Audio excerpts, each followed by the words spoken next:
Hello everyone, and thanks for coming back to the channel. This will be possibly a first in a series of quick tips. And what we've got here, we've got two 1103 powered quads. We've got the FD100 and then we've got the Q95. And these run 1103 motors, and they can come in various kV, and you can see that they have a motor stem there.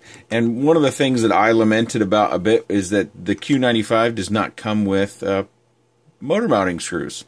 So we don't get any of these little guys in the box, which isn't a big deal because we can buy our own if we want to. I suggest you can get a box like this off of eBay for $6, maybe $7, and you get plenty of screws, around $250 or $300 or more.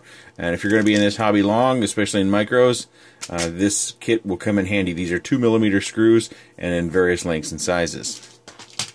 But we don't necessarily have to have them with vehicles like this.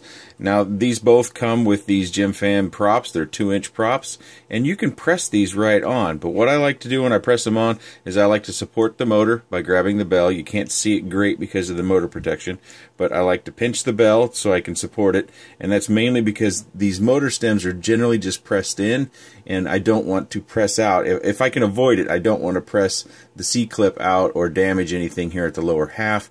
And so I pinch here, I line it up, and you'll see I give it a fair bit of force to give it on. And it kind of squeaks, and you want to get it all the way down to the bottom. And then you're set to go. The nice thing about that is you don't have to take out the screws if you do muck up a props, although these are pretty hardy props. Usually if you bend them, you can bend them right back. And what I do to check that, let me put one other one on here. So if you have a crash and you bend a prop up, and you've done the walk of shame and you've gone and picked it up. That one slid on a lot easier because this one's been on and off a few times.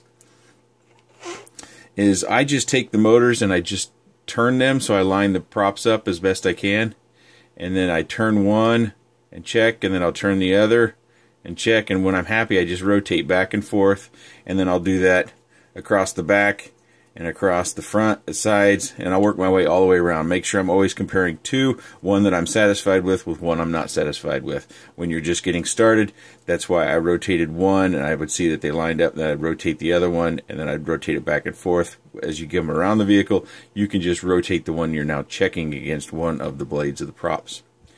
So it's fully acceptable to run these props without motor mounting screws or prop mounting screws.